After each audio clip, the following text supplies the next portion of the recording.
સર્વ મુક્તોને હૈયાના હિતથી જય સ્વામિનારાયણ. વાલા ભક્તો, આજે મારે લખનૌના કાલીપ્રસાદ વિપ્રની કાળજામાં કોરી નાખવા જેવી અનુપમ વાત કરવી છે. આ વાત આપણા રોમ રોમમાં અલૌકિક આનંદ પ્રગટાવશે અને ઘણું અજ્ઞાન દૂર કરી અને સત્યની જ્યોત પ્રગટાવશે. આપણે અજ્ઞાનથી જ્ઞાન તરફ જઈ શકશું, અસત્યથી સત્ય તરફ જઈ શકશું. મૃત્યુના મુક્તિ અમરત્વ પામવાનો અલૌકિક જ્યોત કે આહલાદ મળશે. કોણ હતા એ કાલીપ્રસાદ વિપ્ર? તો લખનૌમાં એમનો વિપ્ર કુળમાં જન્મ થયો હતો અને પાછળથી એક કૃષ્ણદાસ નામના સાધુ બન્યા હતા. વાસુદેવા ચરણદાસજી સ્વામી હરિચરિત્ર ચિંતામણી ગ્રંથમાં કહે છે કે કૃષ્ણદાસ ને જ્ઞાન વલ્લભ દાસ, જેને ભક્તિ કરવાની ઘણી પ્યાસ, એવા સંતને વારંવાર નમસ્કાર કરું છું હું હજારો હજાર. જેના દિલમાં ભક્તિની પ્યાસ છે એવા વ્યક્તિને મહાન મહાન સંતો હજારો વાર વંદન કરે છે. મોટા ભાગના વ્યક્તિના હૃદયમાં ધનની પ્યાસ છે, સ્ત્રીની પ્યાસ છે, માન મોટપની પદ પ્રતિષ્ઠાની પ્યાસ છે. ઘણા ગામડાવાળાને શહેરમાં જવાની પ્યાસ છે, શહેરમાં વાળાને વિદેશમાં જવાની પ્યાસ છે. પરંતુ જેને ભગવાનની ભૂખ જાગી એના બધા જ દુઃખ ભાગ્યા. માટે જેના જીવનમાં એમ થાય છે કે મારે પરમાત્માને પામવું છે, એના અબજો જન્મના પુણ્ય ઉદય થયા એમ સમજો. આ તો મહા અલૌકિક વાત છે અને આ જેને તેને સમજાય એવી વાત નથી. નાનપણથી જ કાલીપ્રસાદને સાધુનો સંગ ગમતો, પરોપકારના કામ ગમતા અને મિલનસાર સ્વભાવ હતો. આ લખનઉ આજે પણ યુપીનું પ્રસિદ્ધ રાજધાની છે. એકવાર ત્યાં વિચરણ કરતા કૃષ્ણાનંદ સ્વામી, જ્ઞાનાનંદ સ્વામી, સુખાનંદ સ્વામી પધાર્યા. પ્રગટ પુરુષોત્તમ નારાયણને દિલમાં ધારીને ફરનારા સંતને જોઈને તે કાલીપ્રસાદનું હૈયું ઠરી ગયું. સંતના યોગથી સંતોએ કહ્યું કે સાંભળો, એ ઈંડામાં રહેલા બચ્ચાને પાંખું જોઈતી હોય તો ઈંડાનું કોચલું તોડી નાખવું પડે. એમ પ્રગટ પુરુષોત્તમને પામવા હોય તો મમતા અને રાગ દ્વેષના કોચલા તોડી નાખવા પડે. એ મખમલના કાપડમાં માંદરપાટના થીંગડા ન હોય, એ જ રીતે મોંઘા મનુષ્ય દેહથી ખોટો વ્યર્થ ધન કે સ્ત્રી આદિકનો વેપાર ન હોય. મનુષ્ય દેહથી તો પરમાત્માને પામવાનો વેપાર કરવાનો હોય અને પરમાત્માની જેને લગ્ન લાગે એનો બેડો પાર થાય.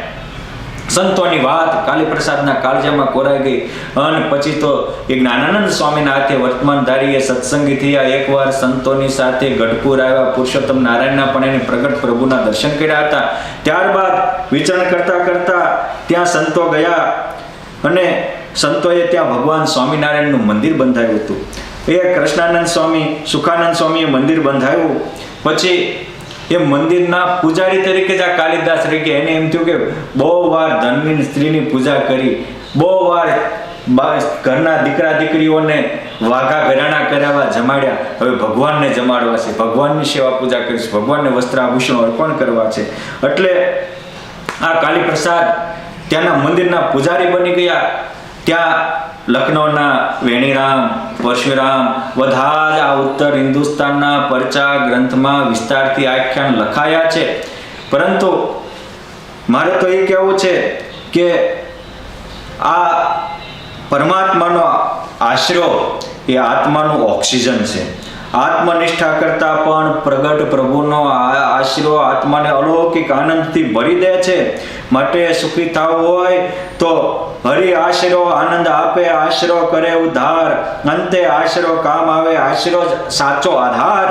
જેને જેનો હોય આશરો તેને તેની લાજ, સમર્થના થઈને રહેવામાં રક્ષા કરે મહારાજ. માટે સમર્થના રહેજો.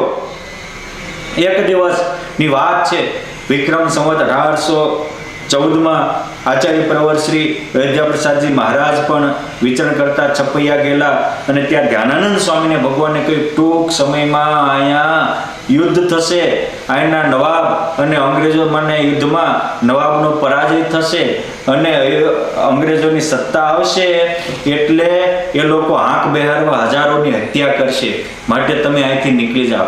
અયોધ્યા પ્રસાદજી મહારાજ ત્યાંથી નીકળ્યા, લખનૌ આવ્યા, ત્યાં ચંદીલાલ શેઠને એને રોકવાનો આગ્રહ કર્યો, ત્યારે પરમાત્માએ ફરીવાર દર્શન આપ્યા.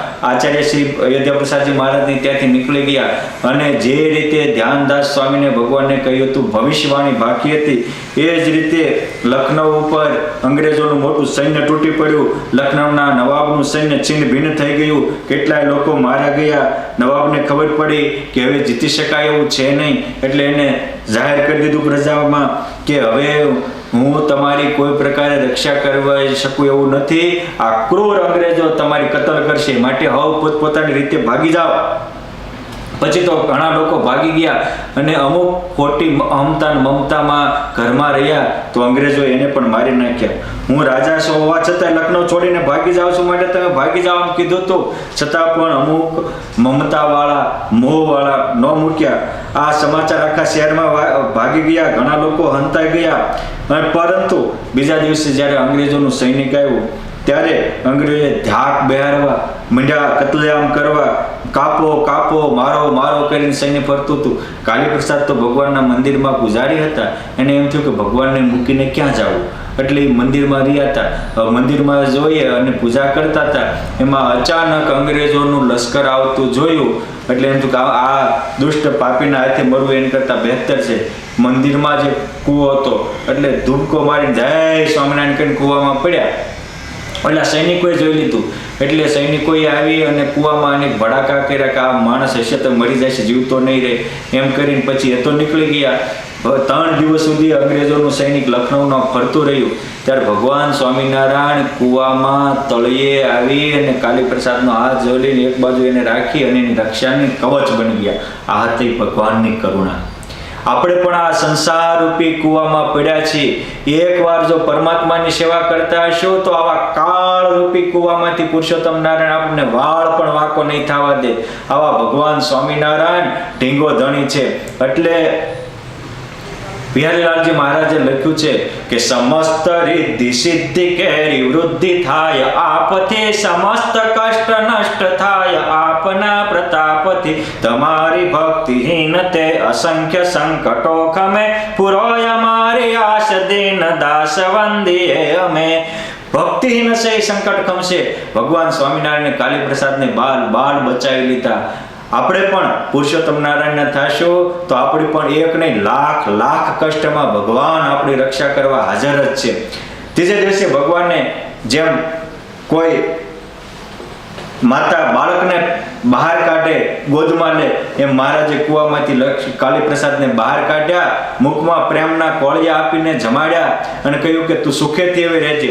પરંતુ કાલીપ્રસાદને વિચાર આવ્યો કે ઓહો, અહીંયા હું ઘરમાં રહી અને માત્ર હવારાજ મંદિરની પૂજા કરું છું, મરી ગયો તો હવે ક્યાં ઘરનો રહેવાનો હતો. આ મુક્ત અને બધના ભેદ છે. મુક્તને એકવાર પોતાને બચી જાય તેમ થાય, જેને બચાવ્યો છે એની માટે જીવવું છે. અને બધને હજાર માથે ખાડા પડે ને તો તે ઘરનો ઉમરો મૂકી ન શકે. આ કાલીપ્રસાદના દિલમાં વિચાર આવ્યો કે અમથું મરી તો જવાનું જ હતું, એની કરતાં હવે પરમાત્મા માટે જિંદગી કુરબાન કરું છું. અને પછી મંદિરનું કામકાજ બીજાને આપી અને ઘરબાર પરિવારનો ત્યાગ કરી અને હાલતા પગમાં પુરુષોત્તમ નારાયણની કુમારી છે, મુખમાં ભગવાનનું નામ છે અને સદા પરમાત્માને સમર્પિત થવાનું હૈયામાં તાન છે. મુક્ત સમાન સંતોને સેવી લેવા અને સંસાર પુરુષોત્તમને પામી જવું, આ ઠેરાવ સાથે તેઓ અમદાવાદ આવ્યા. અમદાવાદમાં પોતાના ગુરુ કૃષ્ણાનંદ સ્વામી, જ્ઞાનાનંદ સ્વામી એને આવીને વાત કરી અને પોતાનું જીવન એને ભગવાનને સમર્પિત કર્યું. પછી તો વિક્રમ સંવત 1910માં અખાત્રીજના પવિત્ર દિવસે એ કૃષ્ણાનંદ સ્વામીએ આ લખનૌના કાલીપ્રસાદને અયોધ્યા પ્રસાદજી મહારાજ પાસે દીક્ષા અપાવી, જેને ભગવાનમાં ખૂબ જ પ્રેમ હતો, દાસ ભાવે સેવા કરતા હતા, એટલે એનું કૃષ્ણદાસ એવું સાર્થક નામ રાખ્યું. સંત બનીને પણ આ કૃષ્ણદાસે સત્સંગની ખૂબ જ મોટી સેવા કરી હતી. ભગવાન એને અવારનવાર દર્શન આપતા હતા અને અલૌકિક આનંદથી ભરી દેતા હતા. આપણે પણ રામના સંસારમાંથી પાછા વળી અને રામ શ્યામ કે ઘનશ્યામને જીવન સમર્પણ કરશું તો મારો અને તમારો જન્મ પણ સાર્થક થઈ જશે, પળમાં બેડો પાર થઈ જશે. આપણે ભગવાને અત્યાર સુધીમાં કેટલી વાર રક્ષા કરી છે, આપણે એનું લિસ્ટ કરીએ ને તો મોટી યાદી થાય. પરંતુ આપણે બદ્ધ છીએ એટલે પાછા એ ભૌતિક જગતમાં જ ખૂંચી જઈએ છીએ અને ભૌતિક જગતની માટે તે જન્મ વ્યર્થ ગુમાવીએ છીએ. પરંતુ ધન્યવાદ આ લખનૌના કાલી પ્રસાદને, એકવાર પરમાત્માએ રક્ષા કરી તો પરમાત્માને જીવન સમર્પણ કર્યું. સત્સંગમાં પછી તો મોટા મોટા સંતોને સેવીને એ દેહધારી મટીને મૂર્તિધારી બની ગયા, એ દેહરૂપ મટીને બ્રહ્મરૂપ થઈ ગયા અને મહારાજના આનંદમાં ઝૂલતા થઈ ગયા. આવી રીતે અખંડ પુરુષોત્તમ નારાયણના પરમાનંદમાં ઝૂલતા આ કૃષ્ણદાસને ઉર્ફે કાલી પ્રસાદ લખનૌના વિપ્રને ભગવાન સ્વામિનારાયણ વિક્રમ સંવત 1944 કારતક સુદ સાતમ તારીખ 23/10/1887 રવિવારના દિવસે અનંત મુક્તો સાથે તેડવા આવ્યા. અનેક લોકોને પણ આ દિવ્ય દર્શન થયા અને ડંકો વગાડીને પુરુષોત્તમ નારાયણના ધામમાં ગયા. એને તો જન્મ સફળ કરી લીધો. હવે મારો અને તમારો વારો છે. આપણે પણ જો ભગવાનના થશું અને ભગવાનની માટે જીવશું તો આપણો જન્મ પણ સાર્થક થશે. યાદ રાખજો, શરીરને પોતાનું રૂપ માનીને કોઈ દિવસ વાસના ટળવાની નથી. જ્યાં સુધી શરીરના સંકલ્પ થાય છે એને ક્યારેય સ્ત્રી ધનાદિકના સંકલ્પ મટવાના નથી. જ્યારે હું બ્રહ્મને મારામાં પ્રગટ પરબ્રહ્મ આવું એટલું સમજાઈ જશે ત્યારે બેડો પાર થશે. પણ આની માટે અભ્યાસ કરવો પડે. આપણે અભ્યાસ ખોટાનો કરીએ છીએ. સાચાનો અભ્યાસ જન્મને સાર્થક કરે. સાચો અભ્યાસ કરવાની શક્તિ ભક્તિ પરમાત્મા મને તમને પ્રાપ્ત કરાવે એવી પ્રભુના ચરણોમાં પ્રાર્થના. જય સ્વામિનારાયણ.